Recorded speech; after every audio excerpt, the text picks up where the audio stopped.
It's time for the Starlink question.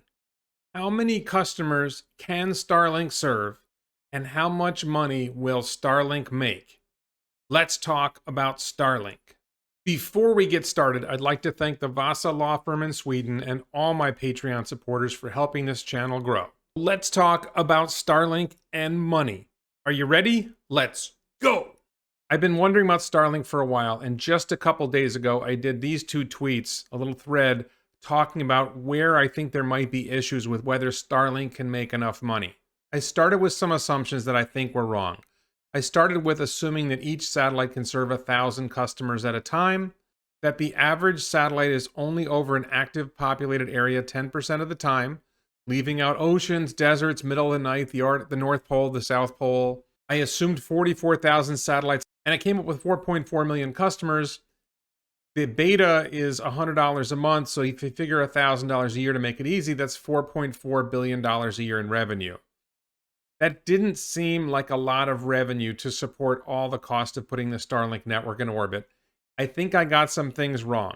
We're going to talk about this, but we're also going to talk about an organization called the Fiber Broadband Association submitted a document to the FCC, and they did a webinar just the other day explaining their document to an audience, and I happened to watch it, and I've recorded it. I'm going to use some bits from that webinar to show what they're talking about, and I think that will help us understand how Starlink will work and why I was probably wrong in my assessment in that tweet. Welcome to the Fiber Broadband Association's webinar on the LEO satellite assessment for RDOF. Last week, the Fiber Broadband Association, along with NTCA, submitted to the FCC a low Earth orbit satellite technical assessment and model from our work with Cartesian. So a little bit of context here. The RDOF is the Rural Digital Opportunity Fund, and it's an effort by the Federal Communications Commission in the United States to provide broadband internet service to rural areas that don't get wired service. Fiber Broadband Association represents companies that provide the internet through wires, particularly through fiber optics, and it's likely that they view Starlink as competition for their fiber networks. They don't actually expect to send fiber out to rural areas. This isn't really competition for them. They didn't really bid on this. It's expensive to extend fiber optics to rural areas, and you don't generate a lot of business from it, so it's hard to make it pay off. So my take on it is that this organization is biased against Starlink, not because they want to serve these rural customers, but because they don't want Starlink to make money that will help support Starlink's operations, because in other places, Starlink is going to compete with them. And they did say, I'm not including the clips here, but they did say during the webinar that they're not really trying to serve these areas. Back in end of last year, the FCC announced the results of the RDOF Phase 1 auctions. RDOF is the Rural Digital Opportunity Fund. And there were 180 bidders in that auction, and about $9 billion was awarded for a 10-year period to provide broadband to just over 5 million locations. SpaceX won around $900 million of funding to deliver broadband using its Starlink LEO satellite fleet. And the funding for Starlink is against a commitment to provide rural broadband to about 640,000 locations. Starlink bid for the above baseline award, which is a commitment to do a 100 meg down, 20 meg up service. So in other words, SpaceX is getting $900 million of funding so that they can set up their network so that they can serve 643,000 locations. I think that means 643,000 customers, or more than 500,000 customers. And I believe it's not that every customer will sign up to use the service. I think they're going to have to pay something, and not everyone will choose to pay. Another key detail is the service tier, that they are agreeing to provide 100 megabits per second down, 20 megabits per second up. So that's the basic idea. And Cartesian, the guy who was speaking, is from this company Cartesian. He was hired by Fiber Broadband Association to, quote, assess the Starlink network. In other words, to give an opinion that was favorable to what the Fiber Broadband Association wants. And since Starlink will be competing with Fiber Broadband Association, with fiber internet providers in other contexts, they don't want SpaceX and or Starlink to earn other revenue that they don't have access to. Basically, I believe what this does is it gives SpaceX a subsidy to build out the network that will eventually, to build out the satellite network that will allow them to serve rural customers. I think they will also get payment per month from the customers or from the FCC to provide this internet service. I don't think the 900 million is it. I think that's just the startup cost. So this consultant is going to go through a lot of details about how this is going to work. I'm going to pick out some of the details he says and explain what I think he's got wrong as we go forward in this video. On the left-hand side, you can see that Starlink 1 was assigned RDOF locations, mostly in the, I guess, the Mountain West area and along the eastern coastal states of the US, not much in the Midwest. And in total, it's about 643,000 locations. The starting point to this assessment was an assumption of the throughput per satellite was around 20 gig per second. The satellites would have a coverage area with a 500 kilometer radius, which is approximately equivalent to 300,000 square miles. The planned fleet size, we've assumed 12,000 satellites, with an assumption that there'll be 72 orbital planes with an inclination of 53 degrees, which is consistent with their current filings. The presentation's actually pretty good at giving you a basic idea of what Starlink's going on here with the FCC and RDOF. And you can see where the locations are from this particular map that Starlink would be serving. A bunch of rural areas, and primarily in the northwestern United States, and along the eastern seaboard, maybe primarily in Appalachia, the Appalachian Trail. For those who are not American, the area on the right side of this map here pretty much follows what's called the Appalachian Mountains. It's a relatively poor area of the United States. It's rural and poor.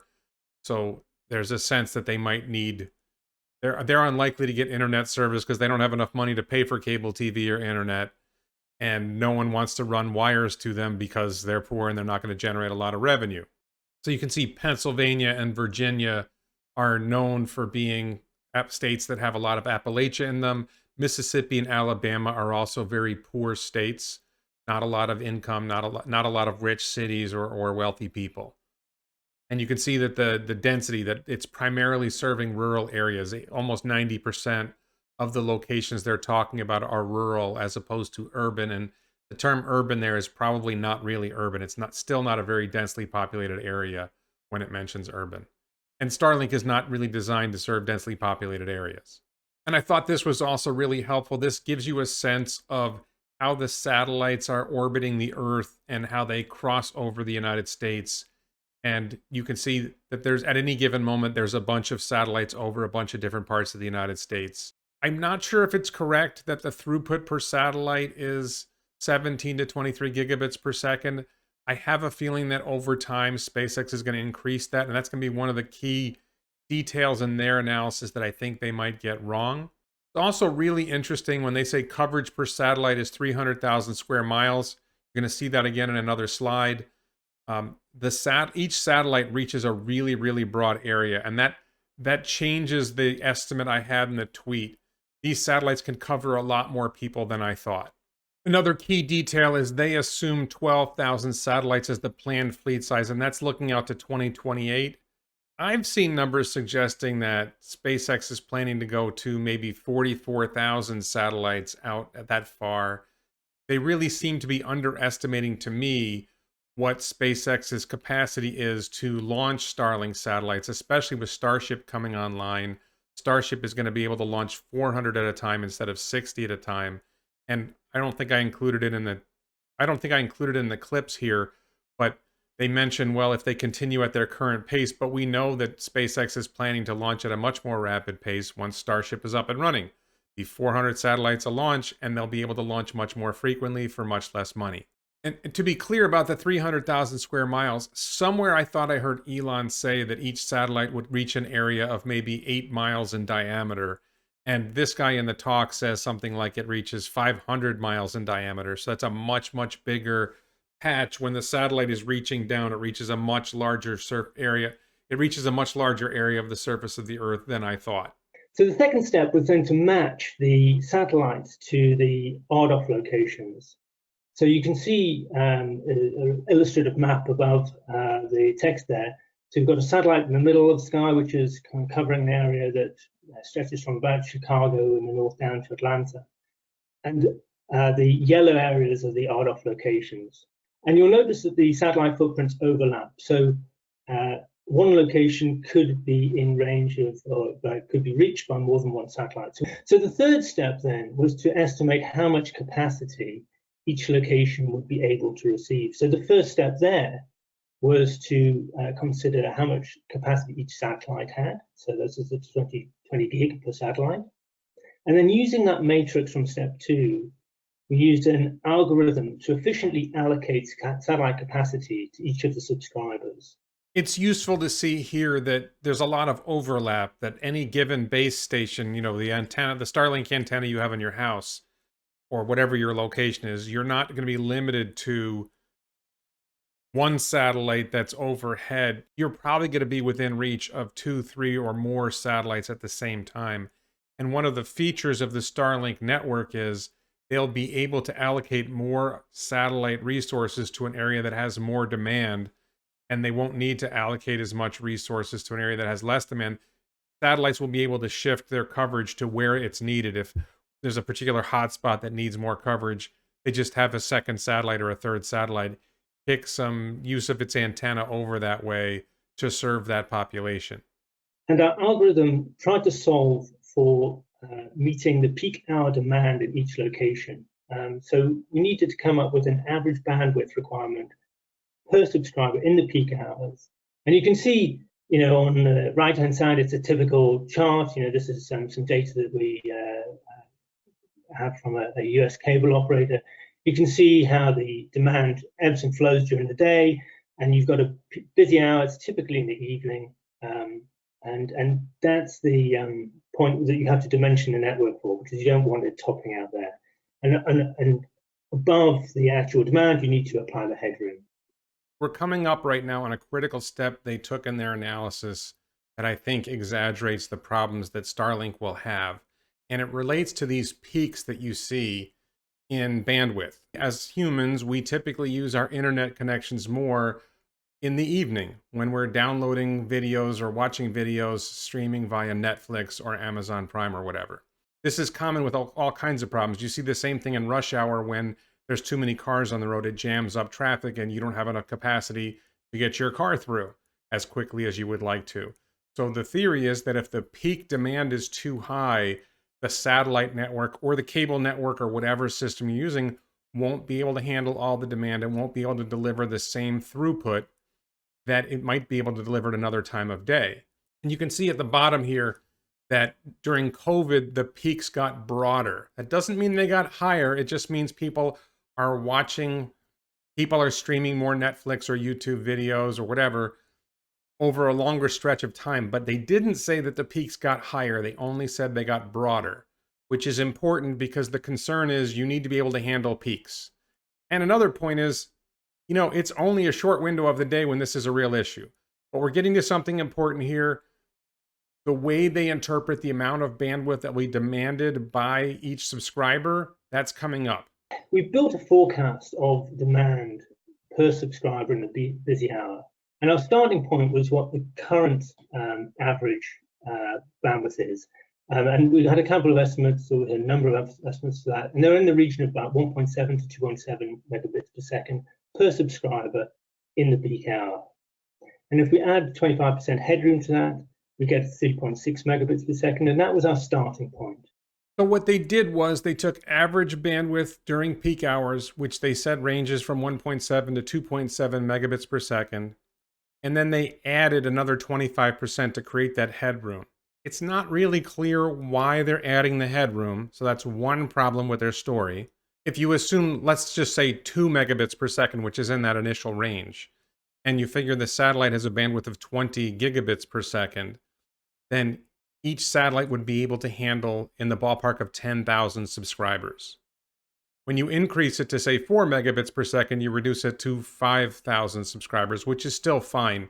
that still means that the satellite is doing really well. What's coming is what you can see below on this chart, that they're going to increase it, and that leads to this curve up here, and the numbers that are demanded get very, very high, very, very fast. When you compound interest at 30% compound growth, then you get big numbers quickly. What we've done is we've taken the 30% compound annual growth rate, but actually slowed that down a little bit over time. So it reduces by 1.5 percentage points each year, and that's our high case. That's the pale green line there.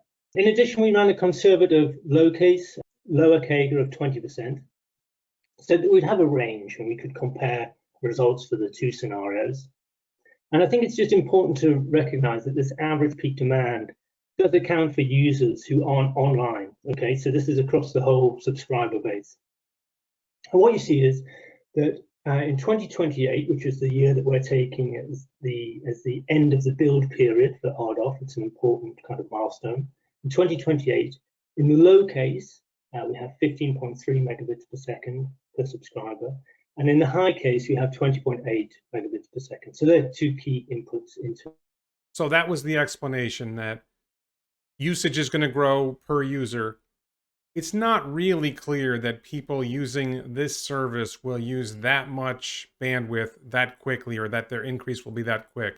But part of the mistake they're going to make later is basically they assume that usage is going to increase radically. And these are really, really fast rates of increase. And they also assume effectively that SpaceX will not improve the bandwidth of the satellites, or will not deploy more satellites than they've talked about. The 100 meg service that these users will be receiving, it's above the current US average, and there's a good correlation between users having faster connections and using more data. This right here is a big whopper of an assumption. What they're saying is that we know that people who have faster connections use more data. Well, yeah, but that's because people who have faster connections chose to pay for faster connections because they thought they would use more data. He's saying it like, well, if we give people faster connections, they'll use more data, assuming that having the faster connection makes you use more data, rather than having a higher demand for data makes you choose to pay for a faster connection. This is a badly mistaken analysis that he applied here. And that is a great example of the kind of flawed reasoning that leads to skepticism that doesn't make any sense. So we ran these numbers through the model. And what we found was that in 2028, that milestone year, over half of the Starlink RDOF subscribers, and this is on a 70% take rate, over half of those subscribers didn't receive the minimum capacity requirement in the busy hour. So here they took this model and they said, okay, the blue line up there is when they have very heavy demand, assuming people use a lot more. And the purple line is, okay, people aren't using as much. And the question is, at what point do most subscribers suddenly lose the bandwidth that we think they need? Really, this is sort of a garbage in, garbage out result. If you make assumptions that make it harder to succeed, then you will come up with numbers that show you don't succeed. Basically, what they're saying is in 2028, if everything goes wrong with Starlink and people use a lot more bandwidth than they use now, then Starlink won't be sufficient. It ignores the fact that Starlink can scale up. It ignores the fact that people probably aren't going to scale up as much as they say, and that they created this headroom requirement, which seems completely irrelevant. In other words, with the headroom thing, okay, once in a while your connection might slow a little bit, and your Netflix stream might drop from 1080p to 720p, or from 4K to 1080p, and you might not even notice that it happened. That's what's potentially going on, and that might happen a couple times in an hour for like 15 seconds, and you might not even know it happened. Far from clear that this is a meaningful impact on most users. So we built a scenario where we identified some locations which we thought were a good market for Starlink, and we focused on areas that didn't have great broadband today, but hadn't been eligible for the RDOF award. And we limited it only to those states where Starlink had won RDOF locations. And you can see on the map on the right-hand side there for Oregon, the green areas are the RDOF areas. And then using our filter, we come up with the orange areas for these expanded this expanded footprint into rural areas where broadband isn't so good today. Across the entire footprint, we ended up with about 1 million additional locations against the 643 that Starlink had been awarded in the RDOF program. But what we wanted to do is just, we didn't want to go crazy with this, so we took a much lower uptake. So we said, let's see what happens with a 10% uptake. Let's see what happens with a 20% uptake. So about 100, 200,000 more subscribers on top of the 450 subscribers that we expect Starlink to get with a 70% uptake in RDOF. A couple things about what he's talking about right now. Number one, if you look closely at these numbers, they're assuming that 70% of the people in the RDOF locations will choose to sign up for Starlink service, which is a pretty remarkable penetration rate. Maybe it'll happen, I don't know, but that seems pretty amazing that 70% of people would sign up for something. And then he's looking at this other scenario which is likely, that people who are not part of the RDOF system, but still don't have a great signal with their current provider, that they will choose to pay for a commercial account with Starlink, and that's going to increase the pressure on the satellite network. And they use some numbers, 10% of those people, 20% of those people.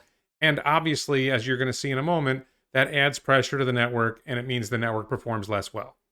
With RDOF only, as I said, these Starlink in our model is able to meet the requirements for those areas. But once we add in the non-RDOF broadband service, it starts to tail off. So with 10%, you sort of lose Illinois. So the subscribers there no longer get the required bandwidth at the peak, and I guess Michigan takes a bit of a haircut as well. But once you add 20% of non-RDOF uptake, it really drops off. So now we're down to 22% of locations able to get the 20.8 meg allocation in that high scenario. We ran the same analysis for the eastern states. I mean, as I've already said, the eastern states weren't getting the kind of required bandwidth in the base case. There you have it. If everything goes badly and lots of other people use the system and Starlink doesn't do anything to account for that, they don't add more satellites as demand goes up, then the system won't perform.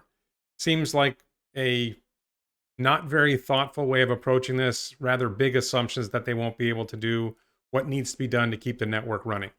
Obviously, Starlink, if they're going to be making money from these commercial customers, they're going to want to make the network work well so they can attract more customers. If that means launching more satellites, they launch more satellites. If it means making the capacity of each satellite greater, they make the capacity of these satellites greater. We're talking about 2028. Any satellite that's been launched today on the Starlink network is gone in 5 years. Their life expectancy is 5 years. So if any Starlink that's flying in the sky now, or anything that's launched in 2021, will be gone by 2026 because they're planned to have a 5-year life.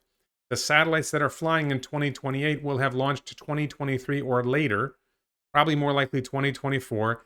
It's likely that SpaceX and Starlink will upgrade the equipment on these satellites to make them more capable.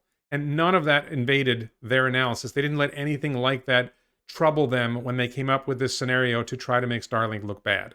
And what we found is that by 2025, in our model, Starlink would be able to serve that demand, even with only 4,000 satellites at that point. But by 2028, when they need to serve the full 70% uptake, even with 12,000 satellites in the sky, our model indicated that wouldn't work.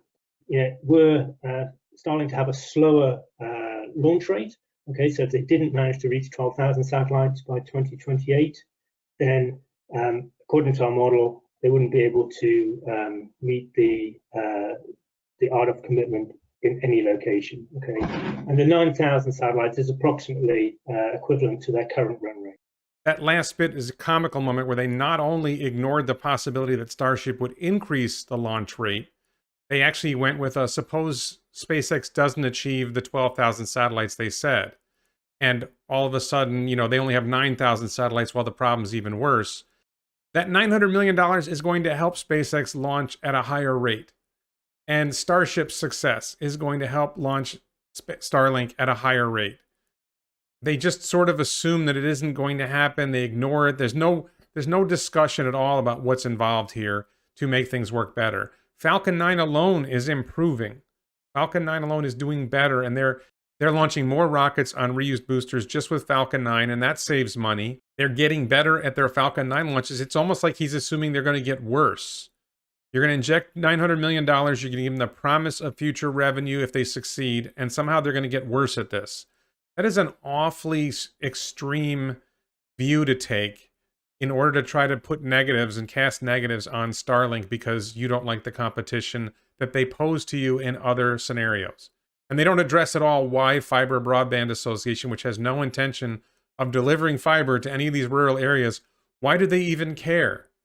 It's obvious why they care. They care because Starlink is going to be competition for them in other contexts, but it's not mentioned at all in this report or in this conversation. And this is looking at other use cases for Starlink beyond fixed broadband.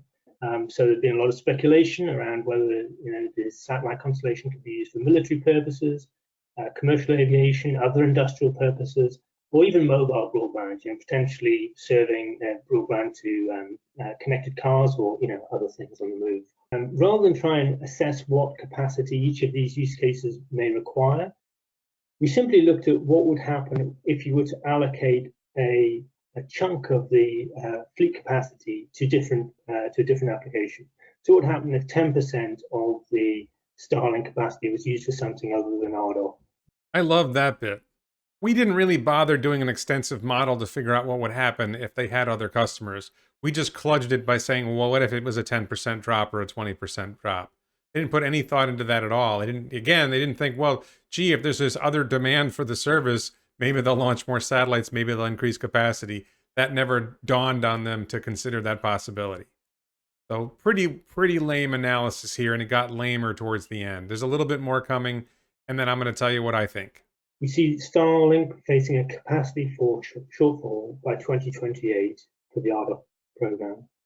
And also, as I just mentioned, that the RDOF performance testing may not detect where the targets have been missed. So although I disagree with their analysis, I thought the analysis was helpful in reviewing my tweet from the other day. I assumed satellite could serve only 1,000 customers at a time. It appears I was wrong on that, and the typical satellite with 20 gigabits per second of capacity can serve 10,000 customers in a good scenario and 5,000 in a reasonable scenario. And yes, if you go out to 2028 and you assume that the satellites don't improve, that number drops. But instead of 1,000 customers at a time, you end up with at least 5,000 customers at a time in the short run, and then maybe technology changes down the road, we'll see. Then I assumed that the average satellite is only over an active populated area 10% of the time, and I left out in my thinking that the satellites aren't covering the poles, they're not covering the Arctic, and they're not covering Antarctica. So that's a big chunk of the Earth that they're not covering. I was sort of thinking, well, the oceans are 70% of the Earth. Well, we've knocked off a chunk of the Earth by eliminating the poles, because there's basically nobody living up there. I believe there may actually be a few Starlink satellites that are doing polar routes that may be able to chip in. But I think the basic scenario, most of the satellites are not going to be covering the poles. And that's going to allow less, they're spending more time over populated areas. The other thing that I didn't understand was I thought that the cone that is cast down by the satellite was fairly narrow and maybe reached an 8-mile radius. So when it's over the ocean, it's over the ocean. It can't serve anyone. But if it's got a 1,000-kilometer diameter or 500-kilometer radius, it's covering that much area, then a lot of the times when it's over an ocean, some of that cone is still over land. It may still be able to communicate with people and serve people when it's over the water, or when it's over an area that doesn't need any coverage. Some of the area that the satellite covers will need coverage. So I think that 10% number I put there is probably off, and they're probably over an active populated area more like 20 or 25% of the time. So I had 4.4 million customers with 44,000 satellites. I think the number now ends up being closer to that 100 million I had in mind in the first place. And 100 million customers at $1,000 a year is $100 billion a year in revenue. And now Starlink is a truly viable business. Because at $100 billion a year in revenue, that's a lot of revenue that can pay for the capital that it takes to launch these satellites into orbit. That leads us to the question, well, how much is it going to cost to put up the Starlink network? and you figure 44,000 satellites, you need to know, well, how much does it cost per satellite? The launch cost, if you're launching 400 satellites on a Starship, and the Starship costs $2 million a launch, which is if you're not launching with high frequency. The fuel cost of a Starship launch is only about $900,000. So $2 million is probably not far off. And that means the launch cost per satellite is only $5,000 each. So you end up with this question, well, how much does it cost to make the satellites? If you go with $100,000 a satellite, which is probably low, you end up with a cost of about $4.4 billion to build out the network. Now you're spending that every 5 years, right? Because the satellites only last 5 years. And maybe my number's wrong and 100,000 is too low. They're mass producing these things. I think Elon and SpaceX are pretty good. I think the engineers are pretty good. How can we reduce the cost of this? But even if you doubled it and they were spending $10 billion every 5 years to get the satellites up into orbit, and you're making $100 billion a year in revenue, this is an extremely profitable enterprise. It's nearly all profit. It costs less to deploy the Starlink satellite network than it's going to cost to put out fiber to rural areas. It's able to reach people who are difficult to reach. You know, rural areas, people on yachts, people in airplanes. There's a lot of use cases for Starlink where people would probably be willing to pay more than $1,000 a year for that service. Really good example on a cruise ship or an airplane. You've got more people who want to use the bandwidth, so they would pay more to have higher speed access to the network. So what does that mean for what Starlink is worth? Well, if you figured it was only $50 billion a year in profit, remember we're talking about $100 billion a year in revenue, and the cost of putting the satellites up is around $2 billion, so you'd have to come up with $48 billion in other expenses to bring profits down to $50 billion. You can do other analysis and do some other things, but let's just use a ballpark of $50 billion in profit. And if you assume a price-earnings ratio of 20, which is a fairly normal price-earnings ratio, doesn't assume rapid growth, then you're talking about a $1 trillion market cap for Starlink. SpaceX just did a funding round of about $850 million at a valuation of around $75 billion. So whatever SpaceX, the company, is worth without Starlink, just the Starlink component of SpaceX in about 5 to 10 years will be worth $1 trillion. So if you were able to invest in SpaceX right now, you were one of these people that invested in the funding round, it looks like you have potential for doing a more than 10x in profit just on the Starlink component of what you invested. That ignores the other value in SpaceX from launching things into space, from doing moon launches, Mars launches, whatever. There's a lot of other value in there's a lot of other value in SpaceX as well. But I'm saying it right now, it looks like Starlink alone will be $1 trillion business, $1 trillion market cap. The thing is, if you're a venture capital investor, you're probably looking for more than a 10x. I think you're looking for something that has potential for much more than a 10x. And it may be that there's more potential in Starlink than I'm giving it credit for. There may be higher demand. They may be able to go to a lot more than 44,000 satellites. They may develop satellites that can serve a lot more customers. And they may be able to take it to a $2 or $3 trillion business or bigger. I don't know. I think it's really a lot of potential for using the Starlink satellite platform for other things like orbiting the sun or sending them to Mars or using them for astronomy. Is kind of an unlimited range of possibilities that these things might be used for in the future. So I'm really excited about it. I am a huge SpaceX fan. I'm excited about Starlink making the internet better for people who don't have good internet access now. I've been on a cruise ship with terrible access. I've been on airplanes with terrible internet access. If this is going to change things so that people who are on cruise ships and airplanes have better access and people in rural areas have better internet access, this is going to be a great thing for the world. If you like this video, please check out my other Starlink videos, other videos on my channel, subscribe. Please, of course, support this channel on Patreon. There's a link below. Check out the t-shirts. I'm wearing the Earth shirt, very appropriate for Starlink. I'm wearing the Earth shirt, and congratulations to Perseverance landing on Mars. Thank you so much for watching.